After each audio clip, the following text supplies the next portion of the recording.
Le changement qui change tout. Le coaching payant. Le sauveur. Et ce littéralement à la dernière minute. Ils étaient littéralement sur le point de passer leur pire journée. Après qu'Arsenal a reçu un carton rouge d'ailleurs totalement injuste au vu du contact. Ils ont littéralement joué toute la seconde période avec ce bus. Vous pouvez en voir de vous-même, hein. 87% de possession, 26 tirs uniquement en seconde période pour City. Par moment, carrément, je les ai vus à 7% de possession Arsenal. Ils pouvaient plus jouer. Sans parler du fait qu'ils ont perdu leur pièce matrix au milieu de terrain, qui d'après cette analyse, comme vous pouvez lire, vous pouvez mettre pause si vous voulez, c'est probablement un ligament croisé, même si on n'est pas sûr pour l'instant. En lui souhaitant bien évidemment tout le bon rétablissement du monde. Guardiola aujourd'hui, il est littéralement passé par toutes les émotions. Et son équipe s'en sort au final très bien. Grâce en premier lieu au but de ce cyborg, qui je vous rappelle devient aujourd'hui, écoutez bien, aux côtés de Cristiano Ronaldo bien évidemment, un des joueurs les plus rapides de tous les temps à atteindre les 100 buts pour un club européen. Et on parle pas de n'importe quel club, on parle de Manchester City en première ligue. C'est juste absurde. Il a littéralement marqué l'histoire, encore une fois. Une ouverture du score qui ne restera pas longtemps à l'avantage de City puisque Calafiori a décidé de nous envoyer cette frappe incroyable qui finira littéralement dans les filets. Vu du but de Gabriel avant la première période et l'égalisation en toute fin de Stones. Honnêtement, pour moi, le match a vraiment été gâché à partir du moment où il y a eu cette injustice. Seconde période, il y avait uniquement Manchester City qui jouait. Arsenal faisait tout simplement que de subir. Il ne pouvait tout simplement rien faire d'autre d'ailleurs. On est plus au final une opération réussite pour Manchester City. Ça commence à faire beaucoup, mais j'ai l'impression qu'Arsenal, à chaque fois, ils seront vraiment à deux doigts. 2-2 contre Arsenal, match très nul. Nul, le match était éteint. Entre les regroupements à chaque minute de jeu, parce qu'il y a un tel qui a poussé l'autre qui est tombé, l'autre qui a fait ceci. Des fautes sur Ederson, pas sifflé, est-ce qu'il y a faute, est-ce qu'il n'y a pas faute. Ce match-là, c'était de la bagarre. J'ai pas vu du foot, j'ai vu de la bagarre. C'était brouillon, on comprenait rien. Ok, Arsenal se prend en rouge, il n'y a pas de souci. 70 personnes en défense, 1, 2, 3, 4, 5, 6, 7, 8 en défense. Qu'est-ce que tu veux faire? On peut rien faire. C'est compliqué. C'était très très compliqué ce match-là. Malgré tout, Stones il rentre, il marque. Ah ouais, quand même. Hein. Un défenseur qui marque, et c'est pas le plus beau but du monde. Un bon petit corner, cafouillage, on tire, on rate, il suit l'action et on marque. Ouais. On a arraché le nul à la fin. Et heureusement qu'on a arraché le nul à la fin. Vraiment, la dalle. Parce que sans cette dalle-là, sans ça, là, je pense pas qu'on aurait marqué. Mais franchement, le match, oula. Ouais, si je dois mettre une note sur le match, en vrai de vrai, c'était un bon petit 4-5. Hein. Ah ouais, c'était chaud. Hein. Ça et ça. Mais c'est quoi cette mi-temps de fou? Il y a actuellement Arsenal City, c'est la mi-temps, ça fait 2-1 pour Arsenal. Il s'est passé tellement de trucs, je vais vous expliquer. Événement pour lui parce que Haaland vient de marquer son 100e but avec Manchester City. Tout ça en 2 ans, c'est énorme. Et le match n'est pas fini. 10 minutes plus tard, t'as Rodri qui se blesse et t'as bien l'impression que c'est une blessure au genou. Et qui dit blessure au genou dit blessure au ligament. Là, c'est pas encore officiel à l'heure où je parle, mais peut-être que Rodri s'est fait les ligaments croisés à 1 mois de la remise du Ballon d'Or. Quand on sait que Rodri est un grand favori pour le Ballon d'Or, c'est un énorme coup dur pour lui et c'est un coup dur pour lui en général pour sa saison. Ensuite, t'as Calafiori qui pète un câble, qui décide de prendre sa chance sur un centre en retrait de Martinelli. Il tente sa frappe centre, je comprends pas ce qu'il va faire. Il vise la lucarne gauche d'Ederson. Vous pouvez voir qu'Ederson est battu et ne peut rien faire. Ça fait un partout. Juste avant le deuxième but d'Arsenal, le but de Gabriel sur corner. Regardez ce que fait Martinelli.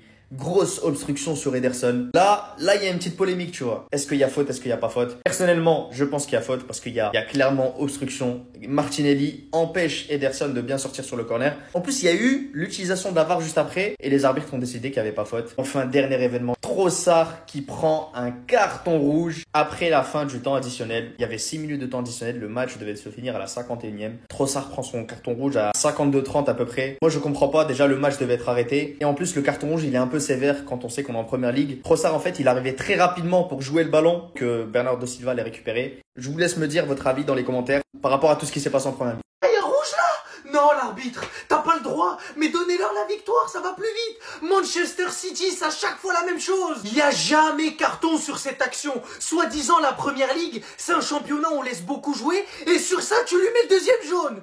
Vu l'ampleur du match, je vous jure, je suis énervé là, je suis tendu. Après que Rodri soit sorti, on a vu que City était vraiment dans le mal. Et là, Arsenal, vraiment, il méritait pas ça. L'arbitre est un assassin. Si à la fin de saison, Arsenal, il leur manque quelques points pour remporter le championnat, et ils y arrivent pas, c'est à cause de lui. Il aura tout flingué. En tant que fan de Chelsea, je suis un homme comblé, je suis un homme heureux. C'est un plaisir pour moi de voir ces deux équipes finir sur un score nul. City, voilà, c'est plus une surprise. À chaque fois qu'ils sont en difficulté, l'arbitrage est de leur côté. Bon, aujourd'hui, quand même, ils ont eu chaud. Jusqu'à la 96e minute, ils étaient toujours menés. Arsenal qui croyait que c'était facile de battre City. Mais attends, vous vous prenez pour qui en fait? Hein? Pause, j'étais en train de faire mon débrief. Eric Bailly vient de provoquer un penalty. C'est pas mieux, tu vas aller chez les chameaux vieux. C'est bon. On reprend le débrief. Gros match de David Raya. Ce mec a été monstrueux aujourd'hui. Quelle défense d'Arsenal. Déjà, jouer contre City, c'est pas facile. Jouer 45 minutes à moins contre City. Raya nous a sorti des arrêts aujourd'hui monstrueux. Il a été ce mur d'Arsenal jusqu'à la 96e minute et puis il a encaissé. Voilà. Donc, très beau match nul. C'est un plaisir pour moi de faire cette vidéo parce que Chelsea joue toujours le titre. Le seul problème, c'est ce petit Norvégien qui a égalé le record de mon goût. C'est tout ça qui m'énerve. Sinon, ce dimanche, ça commence bien. Bon, ça part bien, quoi. L'an dernier, c'était contre Chelsea. On s'était fait tuer par l'arbitrage. Aujourd'hui, c'est contre Arsenal. Maintenant, vous voulez que je vous dise quoi? 5 secondes de jeu, Calaverse qui percute Rodri. L'arbitre ne siffle pas faute. L'arbitre ne donne pas de carton. Vous voulez que je vous dise quoi? Quelques minutes plus tard, Thomas Partey fait la même chose sur corner. Pas de carton, pas de faute. Blessure pour Rodri. Vous voulez que je vous dise quoi? Vous voulez que je vous dise quoi? Calafiori égalise. Pour moi, il n'y a absolument rien. En vrai de vrai, il n'y a rien. Walker, il s'est pas bien placé. Ils ont joué avec la malice. Tranquille. Rien à dire. Maintenant, deuxième but, le but du 2-1 de Gabriel. Regardez juste Martinelli. Regardez juste Martinelli. Qu'est-ce qu'il est en train de faire au gardien là? Il l'a mis en prison. Il l'empêche toute sortie aérienne. Pas de faute, pas de VAR, rien. Maintenant, vous voulez que je vous dise quoi? Pour conclure le tout, fin de la première mi-temps, faute de Trossard. Ok, il y a faute.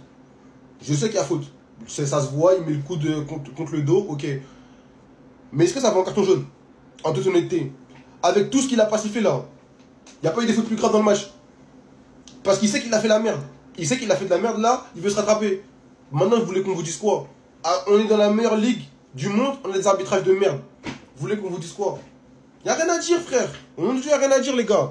Le changement qui change tout. Le coaching payant. Le sauveur. Et ce, littéralement, à la dernière minute. Ils étaient littéralement sur le point de passer leur pire journée. Après qu'Arsenal a reçu un carton rouge, d'ailleurs totalement injuste au vu du contact. Ils ont littéralement joué toute la seconde période avec ce bus. Vous pouvez en voir de vous-même, hein. 87% de possession, 26 tirs uniquement en seconde période pour City. Par moment, carrément, je les ai vus à 7% de possession Arsenal. Ils pouvaient plus jouer. Sans parler du fait qu'ils ont perdu leur pièce matrix au milieu de terrain, qui d'après cette analyse, comme vous pouvez lire, vous pouvez mettre pause si vous voulez, c'est probablement un ligament croisé, même si on n'est pas sûr pour l'instant. En lui souhaitant bien évidemment tout le bon rétablissement du monde. Guardiola aujourd'hui, il est littéralement passé par toutes les émotions. Et son équipe s'en sort au final très bien. Grâce en premier lieu au but de ce cyborg, qui je vous rappelle devient aujourd'hui, écoutez bien, aux côtés de Cristiano Ronaldo bien évidemment, un des joueurs les plus rapides de tous les temps à atteindre les 100 buts pour un club européen. Et on parle pas de n'importe quel club, on parle de Manchester City en première ligue. C'est juste absurde. Il a littéralement marqué l'histoire, encore une fois. Une ouverture du score qui ne restera pas longtemps à l'avantage de City puisque Calafiori a décidé de nous envoyer cette frappe incroyable qui finira littéralement dans les filets,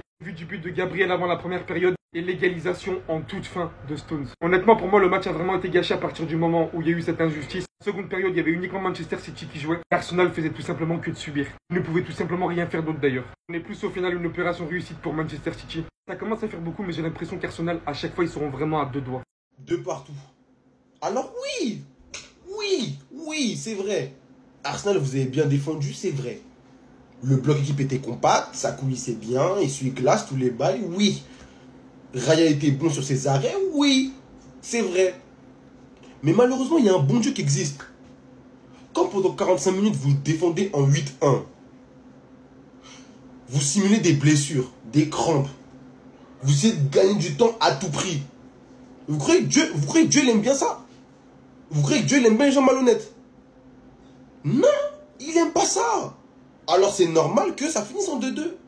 C'est normal que vous venez à l'Etihad et vous prenez pas 3 points. Les gars, quand même, vous êtes Arsenal. Vous n'êtes pas Brentford ou Crystal Palace pour venir à l'Etihad et récupérer les 3 points. Ça c'est faux, ça n'a jamais existé. Ça c'est faux. Bah oui, Johnson il est là, il s'élève, Saliba au sol, il n'en peut plus. Bah oui, c'est comme ça. Les gars, l'équipe de Manchester City, sans Rodri, sans Kevin De Bruyne, pour frapper de loin, waouh. Pendant 45 minutes, j'ai vu un sketch, hein. Ça faisait des passes à 10. Des fois, il y avait des angles frappes. Ça contournait. Grealish, il vient, 30 000 touches. Il contourne, il fait la passe. Les gars, c'est quoi, en fait? C'est quoi? Heureusement pour vous, vous n'avez pas perdu, hein. Là, j'allais vous... Putain, j'allais faire de la dé sur les réseaux. J'allais tellement vous insulter, on m'aurait banni. Là, c'est mieux pour vous, ça s'est passé comme ça. Fort, très fort. Raya en ce début de saison, c'est du très haut niveau. Si Arsenal a pu tenir pendant 45 minutes, c'est en partie grâce à lui. Il va rapidement au sol, il a fait de très bonnes sorties sur les ballons aériens, mais que dire? Il a été propre pendant ce match. Raya et Arsenal, en termes de défense, c'est du très très haut niveau. C'est peut-être le plus haut niveau actuel, mais n'oubliez pas qu'ils ont en face, les gars. Ils ont l'une des meilleures attaques actuelles. Et dans cette attaque, il y a qui? Il y a cet homme. Il y a ce cyborg, que dit? C'est pas un homme. Haaland est trop fort. Mais, je dis, petite erreur de Gabriel, c'est fini. C'est dedans. Et le pire, c'est que, Salibah l'a dit avant le match. Dès que tu fais une petite erreur avec Haaland, il te punit. Et il a fait très bien aujourd'hui. Franchement, Haaland, je crois qu'il a atteint 100 buts en 106 matchs en 2 ans. Non, mais c'est une dinguerie. Peut-être vous ne vous rendez pas compte, mais c'est une dinguerie. Le mec met 50 buts par an.